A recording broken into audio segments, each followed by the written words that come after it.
और राम भाई नंबर 1 हरियाणा देखने वाले सारे देश का नाम है इस वक्त मौजूद यहाँ पे प्रयागराज के अंदर मौजूद है। और यहाँ आपको नजर आ रहे होंगे मुलायम सिंह जी है जिनकी समाधि यहाँ पर मतलब एक बेहतरीन कलाकारी के साथ उनकी तस्वीर यहाँ बनाई गई और दिखाते हैं आपको। देखिए एक अलग अलग रूप में जो मुलायम सिंह जी है उनकी तस्वीर को यहाँ पर हाथ से पेंटिंग किया गया है।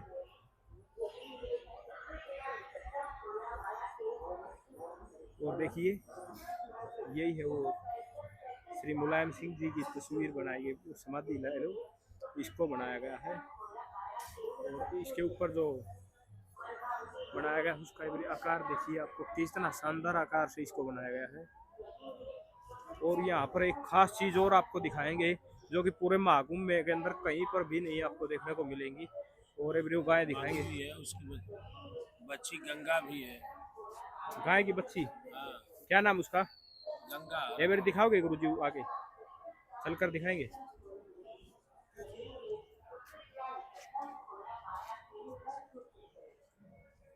तो वे आपको अब एक गाय दिखाते हैं जिसका नाम है गंगा।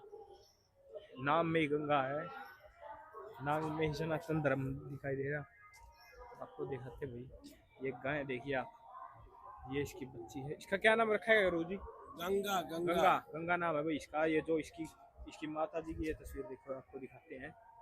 देखिए कितने मतलब शानदार तरीके से कितनी सजावट के साथ। और अपनी देसी भाषा में लेवा कह देते हैं, लोटी कह देते हैं उसको। देखिए और गुरुजी से पूछेंगे कितना लीटर दूध दे देती है। कौन सी नस्ल की है गुरुजी? देखिए नस्ल तो है जो गिरी है। कितना लीटर तक दूध दे देती है? अभी तो जो दूध दूते हैं वही बताएंगे, हम एग्जैक्टली क्या बताएं, लेकिन बहुत अच्छा।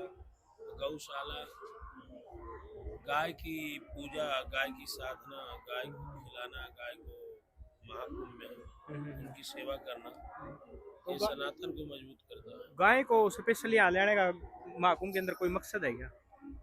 ये मकसद क्या है? मकसद यही है कि हमारा सनातन है, धर्म है, गाय को माता माना जाता है। तो इस माता को श्रद्धेय नेताजी की प्रतिमा रख करके नेताजी गाय को गौ का पालन करते थे, गाय की सेवा करते थे। समाजवादी विचारधारा थे, कबीर, रविदास या सभी संतों महापुरुषों के ऊपर हमेशा उनका जो है ध्यान था। आज जो महाकुंभ में व्यवस्था हुई है, जो सरकारी बजट, जल, बिजली, पानी या स्वास्थ्य के लिए जो बजट दिया गया वो माननीय नेताजी के कार्यकाल में रहा।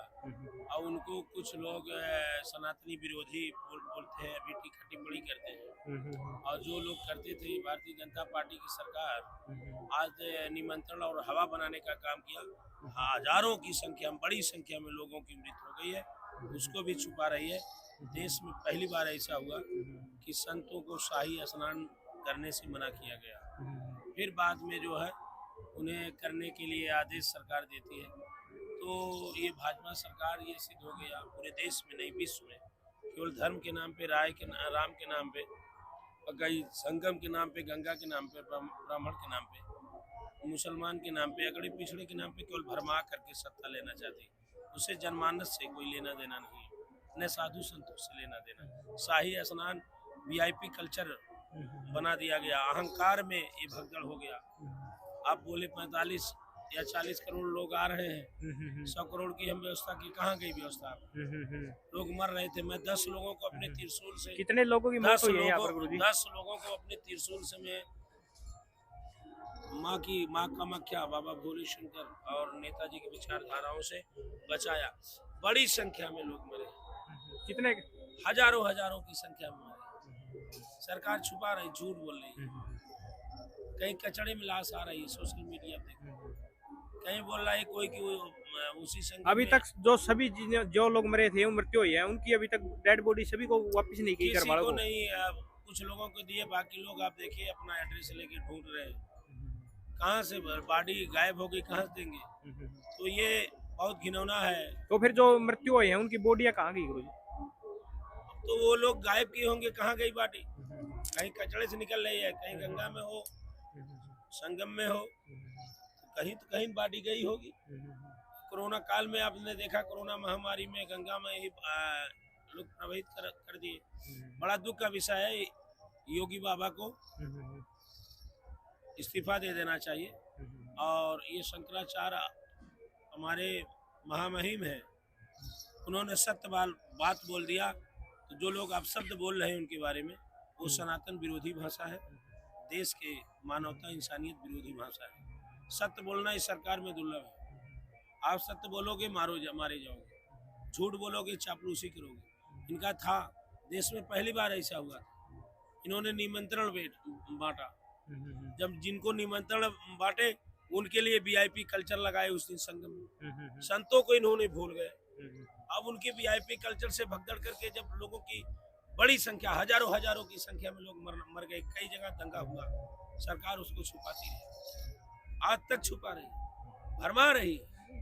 अगर राम के मर्यादा चले, रामचरितमानस में जो जिस राजा के राज में प्रजा सुखी हो और उसकी नीति से इस तरह के हादसे हो, प्रशासन की ओर से कैसी व्यवस्था की गई है महाराज जी? प्रशासन की ओर से कैसी व्यवस्था की गई महाकुंभ के अंदर? पूरे राम भरोसे छोड़ दिया गया। जब भगदड़ हुआ, एक भी कोई अधिकारी या किसी को आता पता नहीं था, राम भरोसे छोड़ दिए। जो भी भगदड़ में जो रौदा गया, मरते चले गए।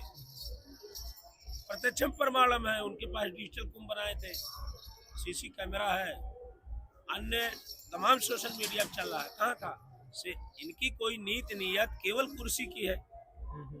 मिल्कीपुर चुनाव का लेकर या दिल्ली का चुनाव हो या इनको कुछ बनना हो, ये सनातन को कमजोर करने के लिए संतों का अपमान किए हैं। इनका खामियाजा इनको भुगतना पड़ेगा। इनके पाप का घड़ा भर गया है। अहंकार में ये लोग कभी बुलडोजर चलाओ, कभी गोली मारो, कभी यहाँ कोई अगर संस्था लगा के प्रतिमा लगा रहा है तो आप उसको सनातन विरोधी घोषित कर दो। तो ये परम पिता परमेश्वर, ये संगम का आत्मा परमात्मा का संगम है और सत्य को दबाया नहीं जा सकता। शंकराचार्य सत्य बोल रहे हैं, उनको गाली मिल रही है। हमने बोला, हमको बहुत गाली मिल रही है। सत्य बोलना गाली हो गया, यही भाजपा का सनातन है।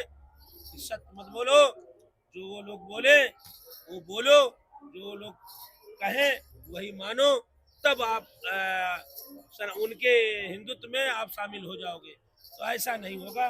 देश की जनता नहीं, विश्व की जनता जान रही है इन लोगों का अब जो है समय खत्म हो। तो भाई देखा नंबर 1 हरियाणा के माध्यम से आपने बाबा जी ने बताई एक सच्चाई, मतलब जो कि श्री योगी आदित्यनाथ जी को एक सीधी चेतावनी के तौर पर जो महाराज जी ने उसको दिया है।